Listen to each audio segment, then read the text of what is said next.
I woke up to the sound of the wind rattling the windows, a hollow sound that filled the room and seemed to seep into my chest.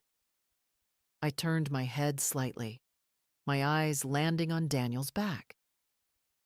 He was still asleep, his breathing steady, his body relaxed in the way of someone who had nothing pressing on their mind.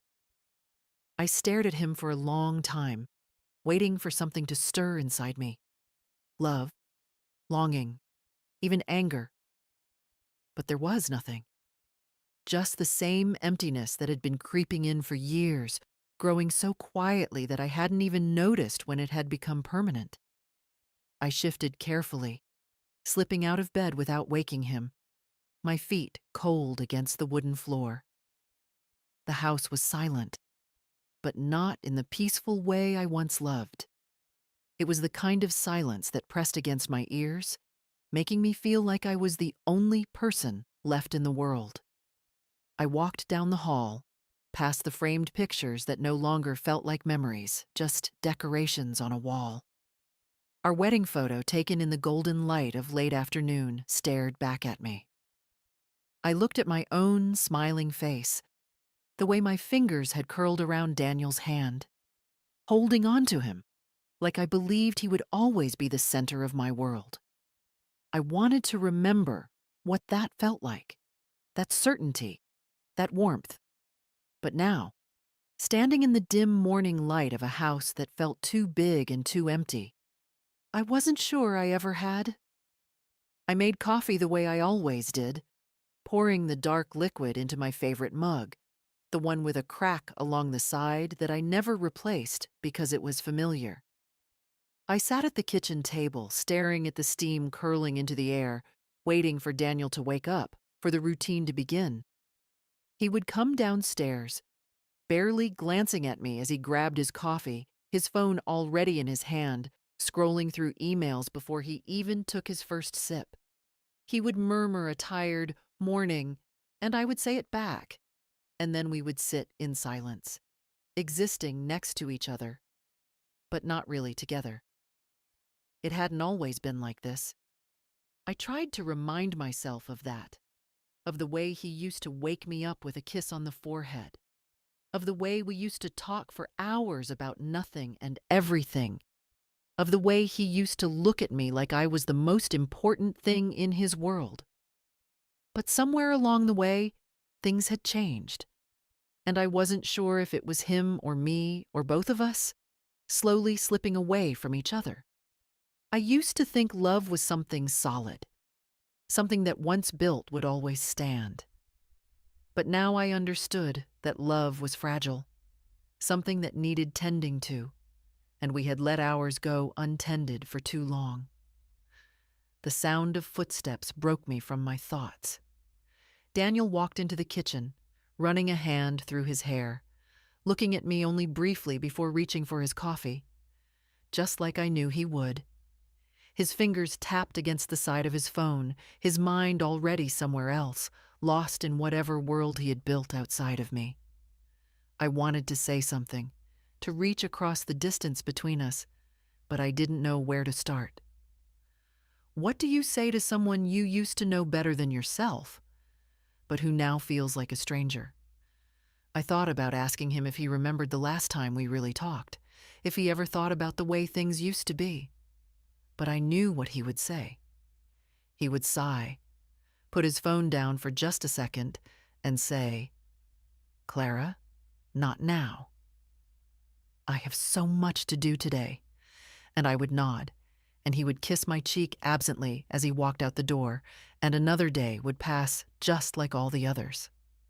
I watched him leave, the sound of the door closing behind him echoing through the quiet house.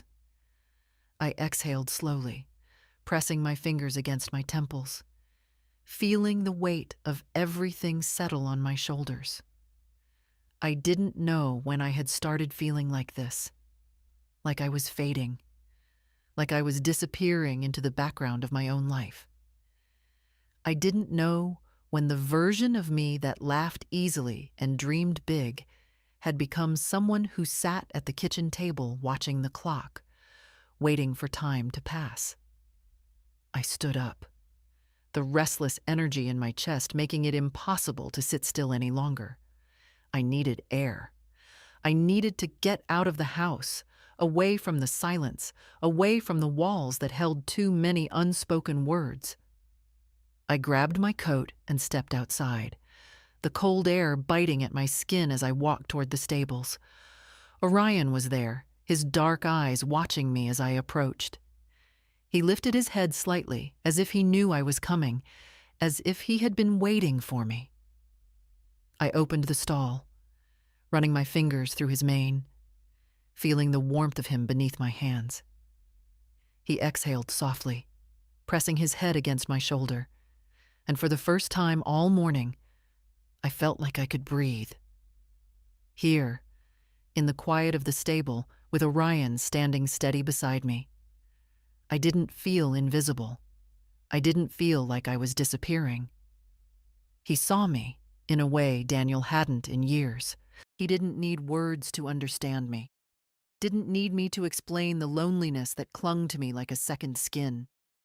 He just stood there, his presence solid and unwavering, and for a moment, that was enough.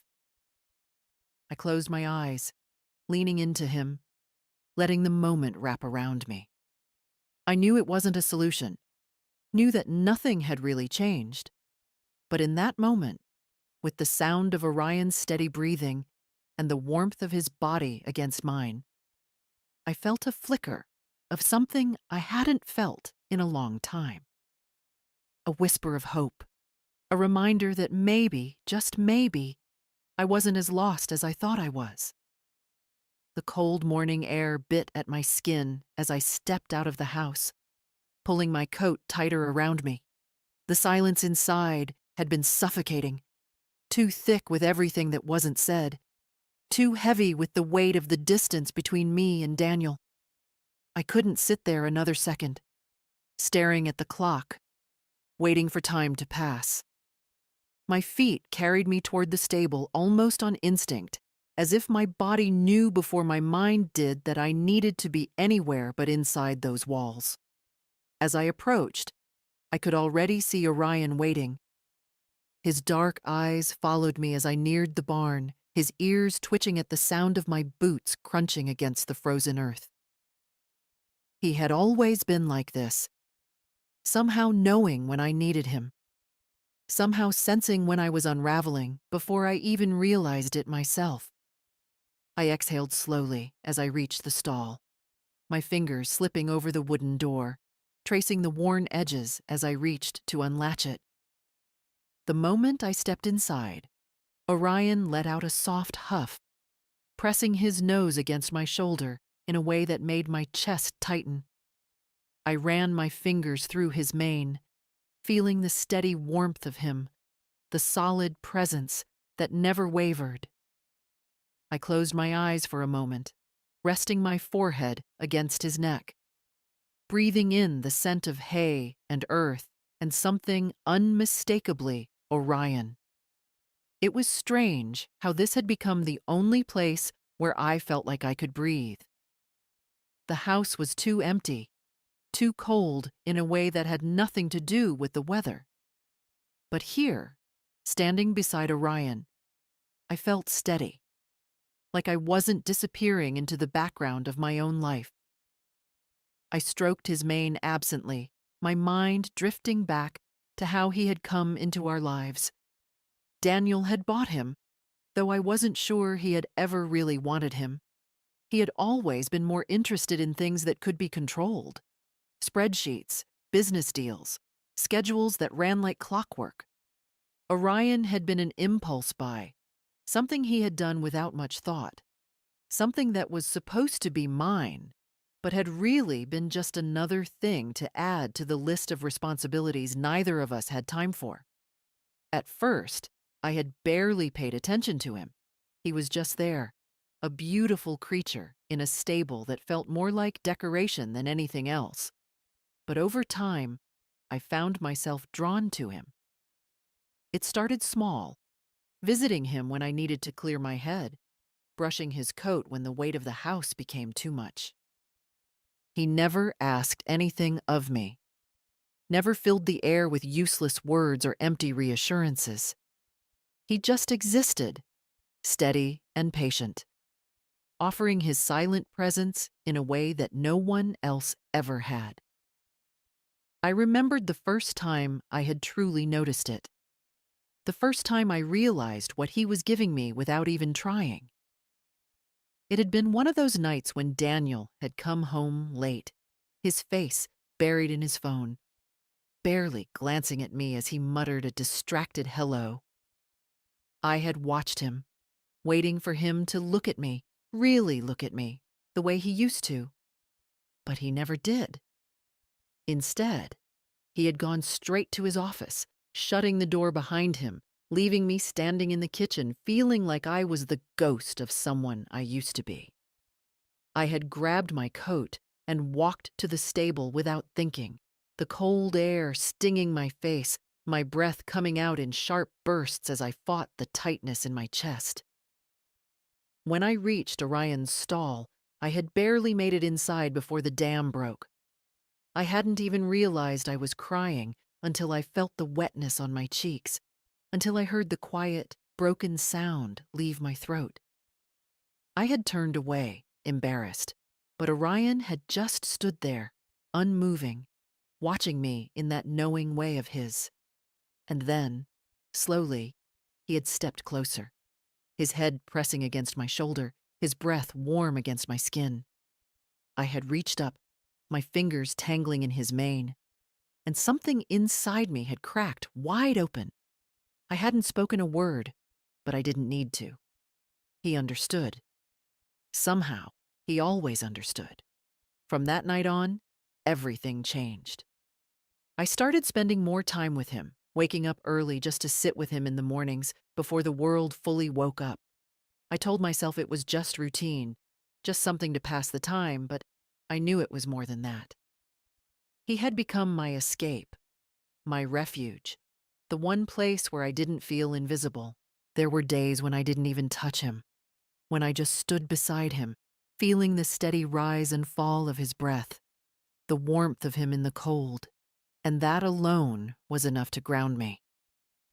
It scared me sometimes, the way I felt more at home here than I did inside my own house.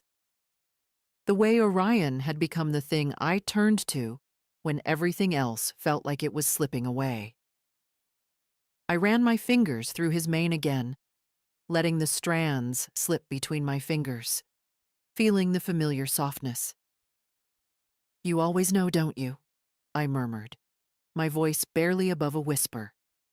He flicked an ear, tilting his head slightly, and I let out a small breath that could have been a laugh if I had let it. I didn't know what I was doing anymore. I didn't know when I had started feeling like this, like I was walking through my life without really living it, like I was waiting for something to happen without knowing what that something was.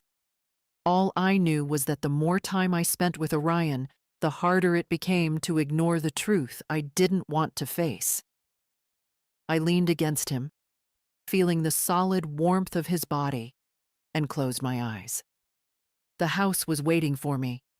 Daniel was waiting for me. But I wasn't ready to go back yet. Not when I still felt like I was piecing myself back together. Not when the only place I felt like I truly existed was right here, in the quiet, with Orion. The wind howled outside, rattling the barn doors, but inside, everything was still. Everything was safe. And for now, that was enough. I spent more time in the stable than I did in my own home. It wasn't something I planned or even realized at first. But slowly, day by day, the hours I used to spend staring at the walls of my house, waiting for Daniel to notice me, turned into hours spent brushing Orion's coat, whispering to him in the quiet, letting his steady presence be the thing that kept me from unraveling. It started as an escape, a way to clear my head. But the more time I spent with him, the more I realized it wasn't just about running away from the emptiness inside my house. It was about finding something in myself that I had long forgotten. There was something about him, the way he stood still and let me lean into him, the way he never expected anything from me, never asked for explanations or justifications, just existed beside me in a way that felt more real than anything else in my life. I didn't have to be anything with him. I didn't have to pretend that everything was fine, that I wasn't crumbling under the weight of a marriage that had turned into a routine of cold dinners and distant conversations. With Orion, I could just be. And the more time I spent with him, the harder it became to ignore the truth I had been avoiding for so long. I was lonely, more than lonely. I was aching for something, for connection, for warmth, for the kind of closeness I had once believed love was supposed to bring. I told myself it was just a phase, that I was only feeling this way because I had too much time to think, too much space in my heart that had been left unfilled for too long. But deep down, I knew it wasn't just that. I knew it had been years since I had felt anything as strong as the quiet comfort Orion gave me. And that realization scared me more than anything. I tried to pretend like nothing was different. I tried to walk back into the house and smile at Daniel like I wasn't spending my days losing myself in the stable, like I wasn't carrying the scent of hay and earth on my clothes as a reminder of where I truly felt at home. But it was getting harder. Every time I looked at Daniel, every time I sat across from him at the dinner table and listened to him talk about his day, in a voice that held no warmth, no emotion, I felt something inside me twist. There was a time when I would have hung onto his every word. A time when I would have asked questions, laughed at his jokes, felt something other than this quiet numbness. But now, I just nodded at the right moments, my mind already drifting back to the barn, to Orion's steady breathing, to the way he looked at me like I wasn't invisible. Daniel didn't seem to notice, or if he did, he didn't care enough to ask. He had grown comfortable in the silence between us, in the distance that had stretched so far that I wasn't sure if we even knew how to reach each other anymore. One evening, as I stood in the barn brushing Orion's coat, I found myself whispering the thoughts I couldn't say out loud to anyone else. "I don't know what I'm doing anymore," I murmured, my fingers moving absently through his mane. "I don't know how to fix it. I don't even know if I want to." Orion didn't react, didn't flinch or pull away. He just stood there, listening, as if he understood. I swallowed hard, my throat tight with the weight of the words I had been holding back for so long. "I just want to feel something again," I admitted, barely above a whisper. "Something real." The moment the words left my mouth, I felt a lump rise in my throat, a mix of guilt and relief crashing over me all at once. I hadn't meant to say it, hadn't even fully formed the thought until it was spoken. But now that it was out there, I couldn't take it back. And I couldn't deny it either. That night, I laid in bed beside Daniel, staring at the ceiling, feeling like a stranger in my own life. I thought about the way Orion's breath had warmed my shoulder earlier, the way his dark eyes had watched me with quiet understanding, and I felt my chest tighten. It wasn't fair, I told myself. It wasn't fair to compare, to wish for something more, to feel this pull toward something I didn't fully understand. But I couldn't help it. I had spent so long convincing myself that this was just the way things were, that love faded, that marriage became routine, that the spark we once had wasn't something I could ever get back. But now, for the first time, I wasn't sure I believed that anymore. I wasn't sure if I wanted to settle for a life where I felt like I was slowly disappearing. In the morning, I woke before Daniel, slipping out of bed quietly, my feet moving toward the door before I even had to think about it. The barn was cold, the air crisp with the early autumn breeze, but I barely noticed. Orion lifted his head as I entered, his ears flicking forward, his breath visible in the chilly air. I stepped closer, pressing a hand to his side, feeling the steady warmth of him beneath my palm. "You always know when I need you, don't you?" I whispered. He blinked slowly, as if answering me in his own way, and I felt something in my chest loosen just a little. I didn't know where this was heading.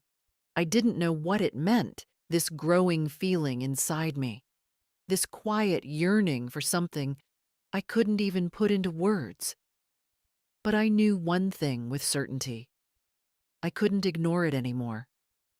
I didn't know when it had started, this pull I felt every time I walked toward the barn, this feeling in my chest that made it harder and harder to step away.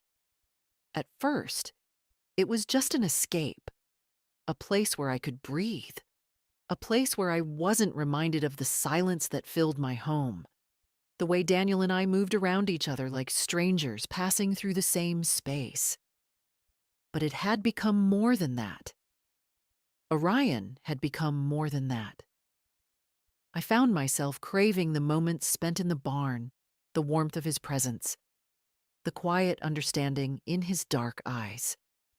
I told myself it was nothing, that I was just imagining things, that I was reading too much into the comfort I found in him. But deep down, I knew the truth. I wasn't imagining it. I was feeling something, something I hadn't felt in so long I had almost forgotten what it was like to want, to yearn, to ache for something beyond the life I had built for myself. And it terrified me. I had never been the kind of person who lost control, never been reckless, never made choices that I couldn't justify.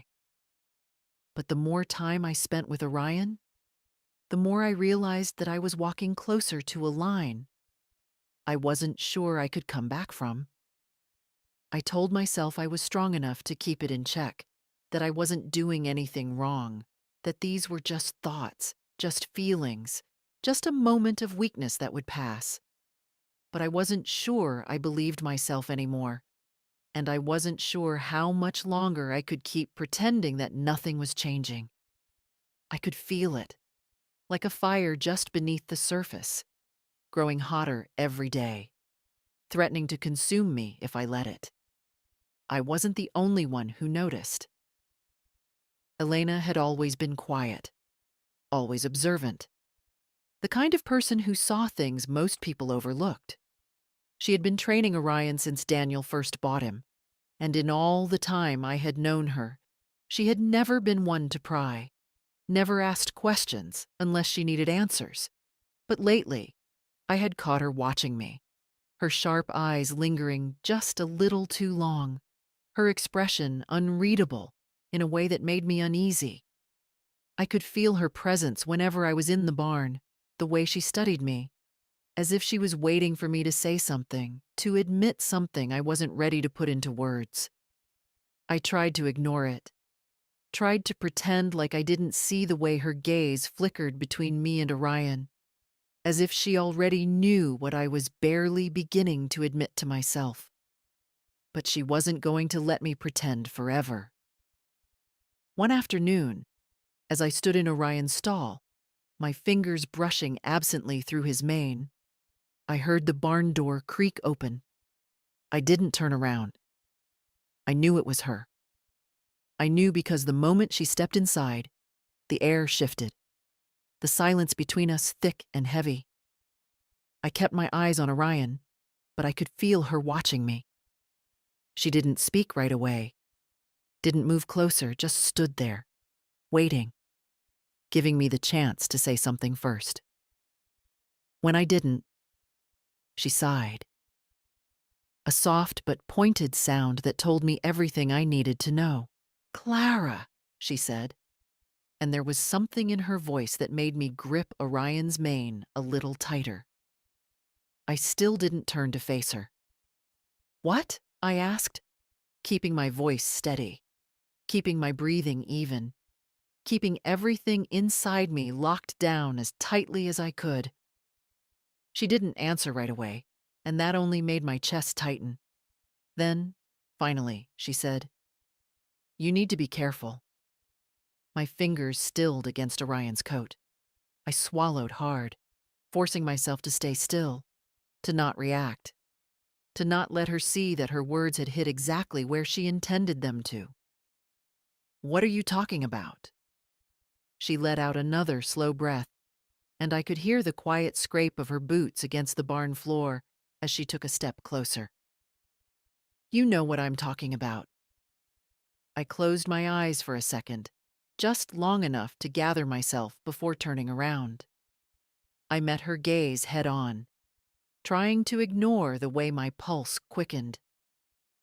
"There's nothing to be careful about," I said, the words coming out too quickly, too defensive, too much like a lie I was trying to convince myself was true. Elena didn't look away. She crossed her arms over her chest, studying me with the kind of patience that made me want to run. "You spend a lot of time here," she said simply. "More than you used to." I shrugged, forcing a smile that felt stiff and unnatural. "He's a good horse." Her eyes narrowed slightly, and I knew she wasn't going to let me get away with pretending. "Clara," she said again, softer this time, but no less firm. "I don't think it's just about the horse anymore." I felt something in my chest squeeze tight, a sharp flash of panic, of anger, of something I couldn't name. I wanted to deny it, wanted to tell her she was wrong, that she didn't understand. But I knew she did. I knew because she had been watching, because she had seen the way I lingered, the way I pressed my forehead to Orion's neck like he was the only thing keeping me standing, the way I looked at him when I thought no one else was looking. I swallowed hard. "You're reading too much into things." Her gaze didn't waver. "Am I?" I clenched my jaw, my hands curling into fists at my sides. "I'm fine, Elena." She tilted her head slightly, as if she could hear everything I wasn't saying. "I don't think you are." I let out a breath, my shoulders sagging slightly, my defenses slipping for just a second. "I don't know what you want me to say," I admitted, my voice quieter now, more tired than anything else. She studied me for a long moment, then said, "I just want you to be honest with yourself." I flinched, looking away, because I wasn't sure if I could do that. I wasn't sure if I was ready to say out loud the things I had been feeling, the things that were slowly pulling me toward something I couldn't explain. I wasn't sure if I was ready to face the truth that maybe, just maybe, I had already crossed a line in my heart. Elena sighed, running a hand through her hair before taking a step back. "Just think about what you're doing, Clara," she said, and this time, there was something almost gentle in her voice. "Before it's too late." She didn't wait for me to respond. She just turned and walked out of the barn, leaving me standing there, my heart pounding, my mind spinning, my hands still trembling from the weight of the conversation I hadn't been ready to have. I turned back to Orion, pressing my forehead against his neck, squeezing my eyes shut. Because deep down, I knew she was right. I stood there long after Elena left, my hands gripping Orion's mane, my forehead pressed against his neck, my breathing slow but unsteady. Her words echoed in my mind, circling over and over, refusing to let me push them away. I don't think it's just about the horse anymore. I wanted to ignore her, to brush it off, to tell myself that she was wrong, that she didn't understand, that I was still in control of my feelings. But I wasn't sure if I believed that anymore. The truth was, I had been standing on the edge of something I didn't have a name for, something I wasn't ready to admit even to myself. And I had convinced myself that as long as I didn't say it out loud, it wasn't real. That as long as I kept my thoughts to myself, I wasn't doing anything wrong. But deep down, I knew better. The air in the barn felt heavy, pressing down on me, making it harder to breathe. Orion stood still, his breath warm against my cheek, his dark eyes watching me in the quiet, as if he knew, as if he had always known. I ran my fingers through his mane, my touch lingering, my heart pounding with something that felt too much like guilt. I didn't know what I was feeling anymore. I didn't know how to untangle the emotions inside me, how to separate what was real from what was just loneliness, twisting itself into something dangerous. I had spent so long feeling invisible, so long convincing myself that this was just the way love faded over time, that the quiet distance between Daniel and me was normal, that it was something I had to accept. But now, I wasn't sure if I wanted to accept it. I wasn't sure if I could. The sound of tires crunching against gravel shattered the silence, sending a jolt through my chest. I lifted my head, my body going still as I listened, my pulse quickening. A car door slammed shut, then another. My heart lodged itself in my throat as I turned toward the barn entrance, my hands suddenly cold, my breath coming in shallow pulls. And then I saw him, Daniel, standing just outside the barn, his silhouette framed by the evening light, his hands in his coat pockets, his gaze sharp and unreadable. He was watching me, watching the way I stood too close to Orion, watching the way my fingers still tangled in his mane, watching everything I had tried so hard to keep hidden. For a moment, neither of us moved. The weight of the unspoken things between us settled into the space like a thick fog, wrapping around us, suffocating in its quiet intensity. I swallowed hard, forcing myself to step away from Orion, my hands dropping to my sides, as if I could erase what he had just seen, as if I could undo something that had already been done.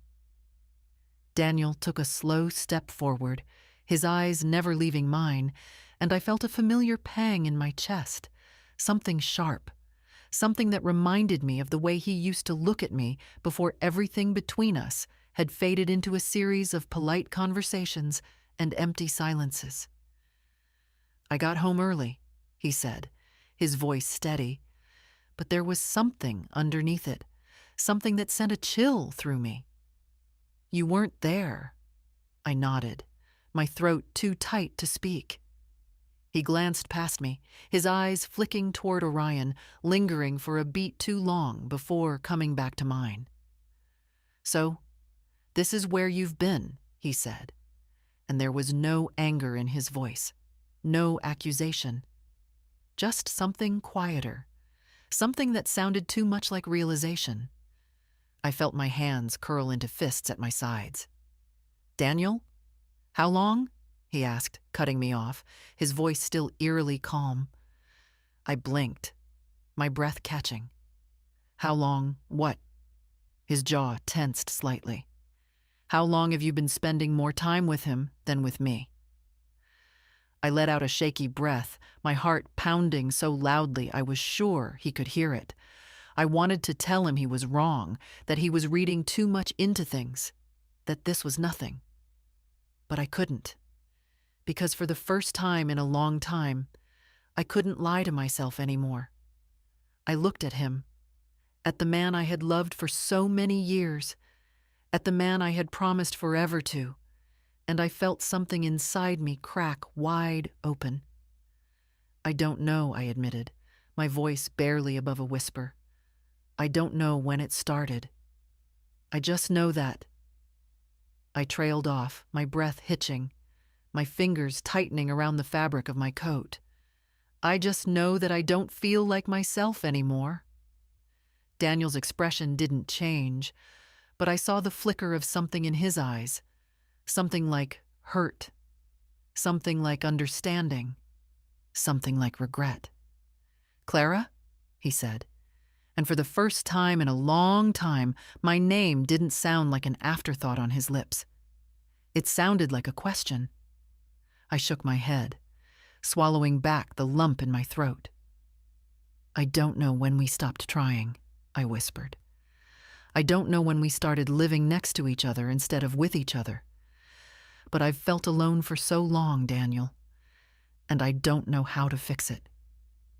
He exhaled slowly, rubbing a hand over his face, his posture stiff, like he was bracing himself for something he didn't want to hear. And Orion makes you feel less alone? I hesitated, my chest tightening, my gaze dropping. He sees me, I finally said, and the moment the words left my mouth, I knew there was no taking them back. The silence stretched between us, thick and heavy, and for the first time in years, I saw something crack in Daniel's expression. He had always been composed, always in control, but now he just looked tired. And maybe that was what broke me the most, because I had spent so much time convincing myself that he didn't care, that he didn't notice. But now, standing in front of him, I realized that maybe he had noticed all along. He just hadn't known what to do about it. And neither had I. He looked at me for a long moment, then let out a breath that sounded too much like surrender. I don't know what to say to that. I felt my eyes burn, a sharp sting that I tried to blink away. Neither do I. He nodded, his jaw tightening, his hands going back into his pockets. I guess that's the problem, isn't it? I wanted to reach for him, wanted to find the right words, wanted to go back to a time when fixing things between us didn't feel impossible. But I didn't move. I just stood there, watching as Daniel turned and walked away, his footsteps crunching against the gravel, his back straight but his shoulders tense. I wanted to call out to him, but my voice wouldn't come. Orion exhaled beside me, shifting slightly, and I turned toward him, pressing my fingers against his coat, my heart still racing, my mind still spinning. Everything was out in the open now. There was no more pretending, no more hiding from the truth I had spent so long running from. I had told myself I wasn't crossing a line, but I had been walking toward it for months, and now there was no turning back. I stood in the barn long after Daniel left, my hands still pressed against Orion's coat, my heart still racing from the weight of everything that had just happened. The air felt heavier now, like the truth I had finally spoken had settled around me, pressing into my skin, making it impossible to pretend anymore. I had spent so long convincing myself that I was fine, that the distance between Daniel and me was just something that happened over time, that love simply faded into routine and silence. But now, I couldn't lie to myself. I had said it out loud. I had admitted that I felt invisible, that I felt lost, that I had been searching for something I didn't even know how to name, and Daniel had looked at me like he had known it too, like he had felt it just as much as I had, but neither of us had known how to stop it. Maybe we had let it go too far, let too much slip away, and now there was nothing left to hold on to. I pressed my forehead against Orion's neck, closing my eyes, breathing in the familiar scent of hay and earth and warmth, letting it ground me the way it always did. But even as I stood there, I knew something had changed. I couldn't stay in this place between running and standing still. I couldn't keep hiding in the barn, pretending that time would fix everything, that if I just waited long enough, the ache in my chest would fade. It wouldn't, and I had to decide what came next. The next morning, I woke before the sun, lying in bed staring at the ceiling, listening to the quiet hum of the house around me. I turned my head, looking at Daniel, at the way he slept, facing away from me, his breathing steady, his body distant even in sleep.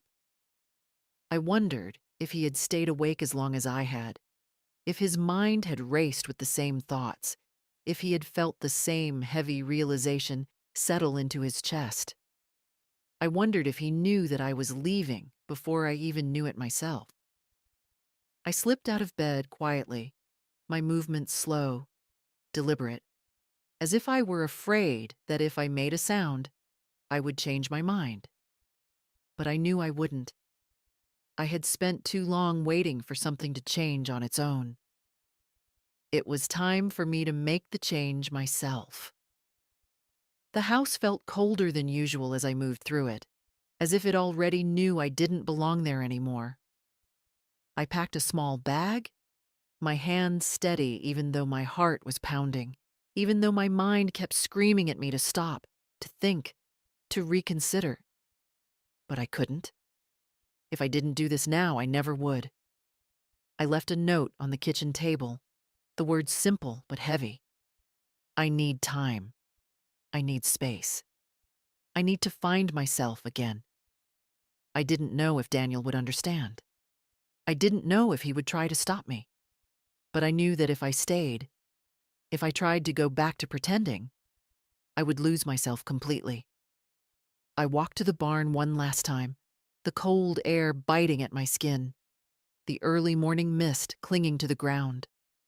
Orion was already awake, his ears flicking forward as I stepped inside, his dark eyes watching me, like he knew, like he had always known.